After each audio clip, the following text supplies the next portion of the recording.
I'm Michelle Monique and welcome to my channel. Today we are in Segundo California at the Zimmerman Automotive Driving Museum.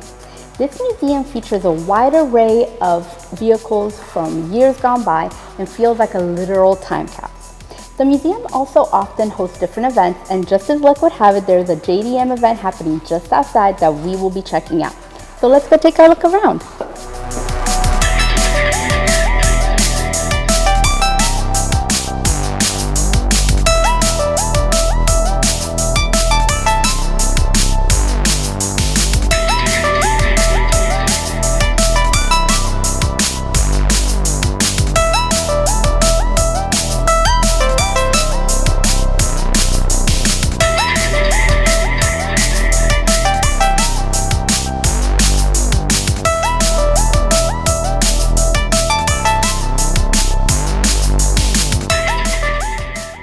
So this is a 1910 BSA, that stands for Birmingham Small Arms. It was an English weapons manufacturing company that got into automobile motorcycle manufacturing. They're better known for their motorcycles because that lasted up until the 70s. Their cars, not so long. Unique feature about this car is your headlights would have been powered by acetylene gas. So there would have been a flame in here. Oh, wow. And the reason is they didn't have generators. That is nifty. This car actually came from Australia. And so in 1910, there were so few cars that this was your license plate. Oh, I just painted the number on. that's awesome. Another thing that is unique about this car, so these would have been kerosene. Lift them up. There's no fuel pump. Oh. So in order to get the car started, in order to get the gas flowing to the engine, you pressurize the gas tank. So over here, see a little nozzle where you would attach a bicycle pump. So you pressurize the gas tank. That's cool. That's different. Haven't heard of that before. I mean, even as you're going along, that's an air pump too, so you could. Oh, keep it going. Yeah, keep it going. So this is a 1932 Plymouth town car. It has a custom body by Brewster. It was owned by Franklin and Eleanor Roosevelt. Ooh. So they used it down in Warm Springs, Georgia, where that's where he went for polio treatments, Warm Springs. Now, 1932 was the first year he ran for president. Economically, the Great Depression was going on. So a town car was normally associated with rich people because the passengers sit on the inside, the driver's exposed. Yeah. So it's like a holdover from the carriage days. So Roosevelt's running for president, it's a depression, and his wife is running around in a town car. So to kind of get around the bad optics, they chose a Plymouth, which was like a Chevrolet back then. So if a reporter asked FDR what his wife was doing, oh, she's just driving around in the Plymouth. So if you were rich and single in 1936, this would have been an option for you. It's a Packard Roadster, straight 8, which means 8 cylinders all in a row. Packard, are you familiar with Packard? So Packard was a luxury brand. They were an independent car company from about 1900 to 1956. Then they went out of business because they didn't have the deep pockets of GM or Ford to keep going. So the doors open like this. It's called suicide doors. Packard's had a typical hood on it. So this is called the Goddess of Speed. Other nicknames are the tire pusher or the donut pusher. Yeah, I could see that. These are spare tires. This is for your golf clubs. No way. Yeah. How cool is that? Rumble seat. It's called a rumble seat. You can adjust the suspension. Oh, really? So you can make the ride harder or softer depending on road conditions. That is different. And then a lot of people ask about these two knobs. This is for spark, and that's for throttle. So spark you could adjust the timing of the engine. So when the spark plug is fired. Because one of the reasons was gasoline wasn't really uniform. So if you got some bad gas and the car was backfiring, you could adjust the timing of the engine to accommodate for that. Makes sense. And then if your idle is slow or fast, you can adjust it to that.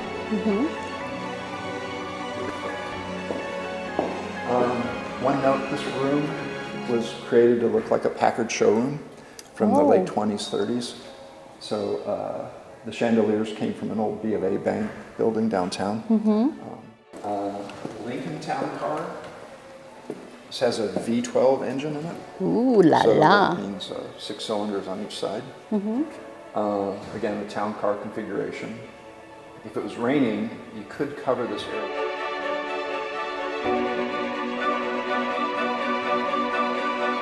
Lincoln has kind of a fun story.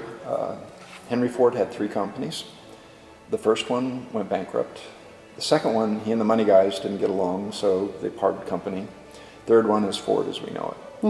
So second one, they brought in a guy named Henry Leland, who was from Connecticut weapons manufacturing. So he was all about interchangeable parts and high quality tooling and stuff like that. So he looked at the company and said, hey, we can do something with that, and created Cadillac out of it.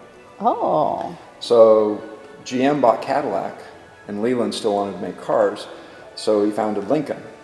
And I've heard that he called it Lincoln because that was the first president that he voted for. So Lincoln did pretty well up until the late 20s, and then they ran into money problems. So guess who came in and bought them? Ford. Yeah. So it all came full circle. That's awesome. See that little white button on the armrest? That's an intercom button, so you can buzz the driver. No. Yeah. Fancy. Yeah. This is where we get the term trunk.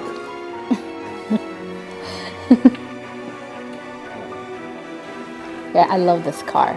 So I'm very excited to hear about this car. So this is the museum founder's baby, Stan Zimmerman. He personally supervised the restoration. In Pebble Beach, they score cars 0 to 100. This is a 98. So the restoration is just almost perfect. It's a Packard V12. It's got a custom body by Dietrich. So what you could do with Packard in the luxury cars is you'd get the engine and the running gear from the manufacturer, and then you would take it to your coach builder, and the coach builder would either make something totally custom, or you could choose from a variety of designs. So this has been totally custom by Dietrich. V12. So these are louvers. Yeah. So as the engine heats up, they open or close. I was wondering what those were. I noticed them earlier. Same on the grill. So these open and close. And the Pierce arrow is broken, so you can see what it looked like in the open position. Yeah. So cool. This is another Packard hood ornament, the cormorant. That. So most of the time you'll see either the cormorant or the lady pushing the tire. I thought maybe it was a swan, but it's called a cormorant. Yeah. That is so cool. Because that's on the Packard family crest. And look, another trunk. Yeah, so this has a custom set of luggage in it. So there's suitcases and vanities and stuff like that where we can't open it. Yeah, I understand. So this is a picture of a Packard showroom. Oh yeah, with the chandeliers just like here. Very pretty. Very elegant. Yeah. Yeah, and no financing. Of course, I'm sure. So I love this car, but this is my favorite. Oh, okay. Tell us why. So this is a 1936 Cord, 36 or 37. Let me find that. 37. 37 Cord. Cords were front-wheel drive. So this is your transmission. It's got a V8. They called it supercharged back then, but it's a turbo. So V8 turbo. Cord, sort of the telltale sign of the exhaust pipes. You can tell it's turbocharged or supercharged. Cord was flip-up headlights.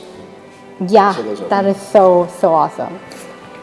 Cord was a wealthy industrialist. He made have you heard of checker cabs? Okay, that was like the car that in New York City, first instance, that was the only car that they used for cabs, was Checkers. Oh, okay. So Cord founded and created Checker Car Company. He founded, I think, American Airlines. So he had his hands in everything. And there was a car company called Auburn Duesenberg. So Duesenbergs were like the Lamborghinis, Maybachs, you know, just the ultimate American luxury car, performance luxury car of the late 20s, early 30s. So Cord bought that company and decided he wanted to make a baby Duesenberg. And so this is one of the results. Since it's front-wheel drive, it doesn't have a drivetrain that goes through the middle, so it can be lower. So no running boards like the Packard. The shifting system is electronic. So you see that little ring on the stock? That's your gear shift. Oh. So how it would work is you put the clutch in, put the selector in first, let the clutch out like a normal standard. To go to second, you put the selector in second, put the clutch in, release it, and then the car would automatically switch to second. That's cool. Also never seen that before. Yeah, it's a lot of French luxury cars had it, but this was the only American car that I know of. I like it. It looks menacing. You know? The nickname for this model is coffin-nosed, because it kind of looks like a coffin. Very appropriate. They had a certain cachet with the Cord, so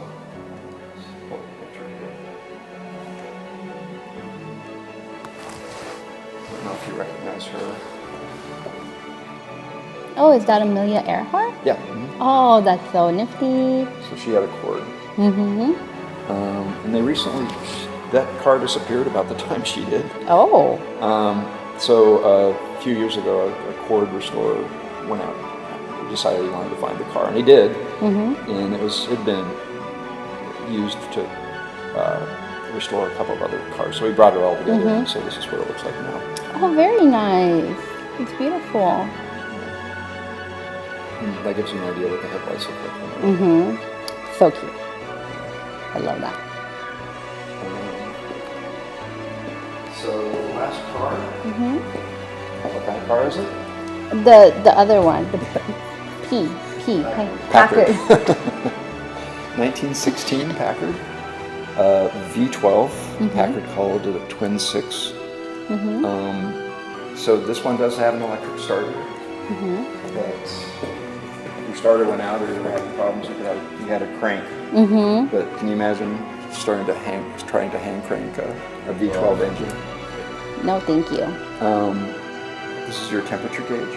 So if you come around the other side, you can see there's writing on it. Oh, yeah. So as you're driving along, you can look through the windshield. Make sure you're not overheating. Yeah, exactly. Oh, maybe I have to pull over now. This is your battery box. This also has a pressurized gas tank, so that's your pump. What else about this car? It's got the old braking system. So,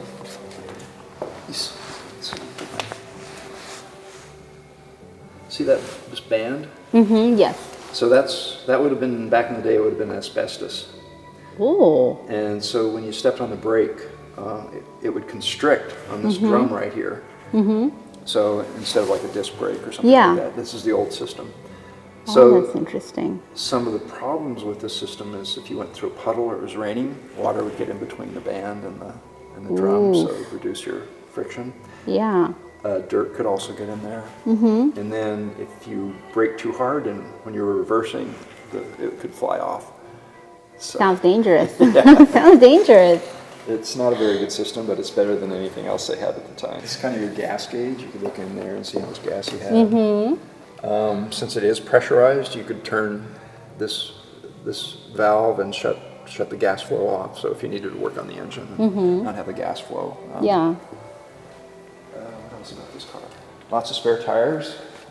I think you probably use them. You might need them with those roads. Roads were really bad. Yeah, exactly. And that's also why they're so big. Is because most of the roads were dirt. Yeah. So. Awesome. I'd like to give a special thanks to Paul Nielsen, who gave us a tour around the showroom today. Hey, check this out. They have a JDM indoor drifting competition here at this event.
Oh my gosh, guys, can you believe it? The Skyline comes as a wagon.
Let's check out this tricked out Z.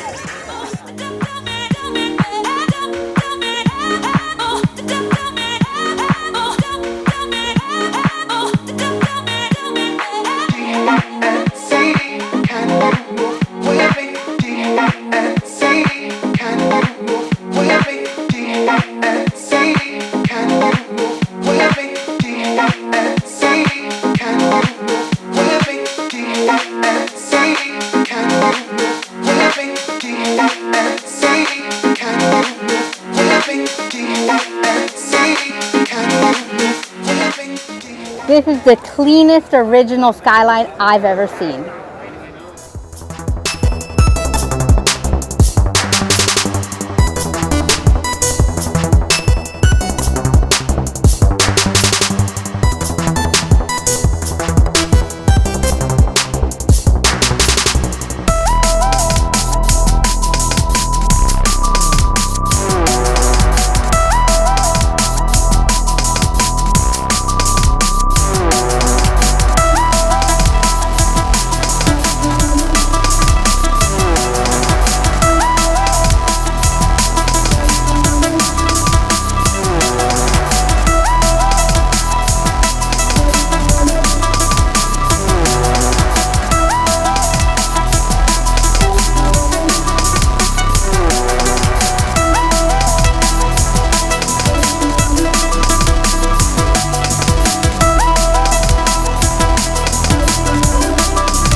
Thank you for joining me today. If you're ever in the LAX area, you should definitely check this place out. My Zimmerman Museum experience has been exquisite, and the JDM cars outside were just a cherry on top. Let me know what you thought about the cars we showcased here today on the comments down below. And as always, don't forget to like and subscribe. Until next time, love you, bye!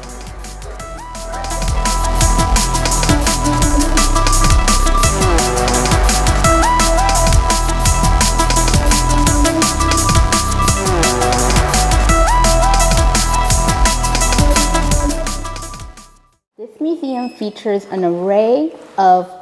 No, cut. Oh my gosh. Thank you for joining me today. One more time. You good?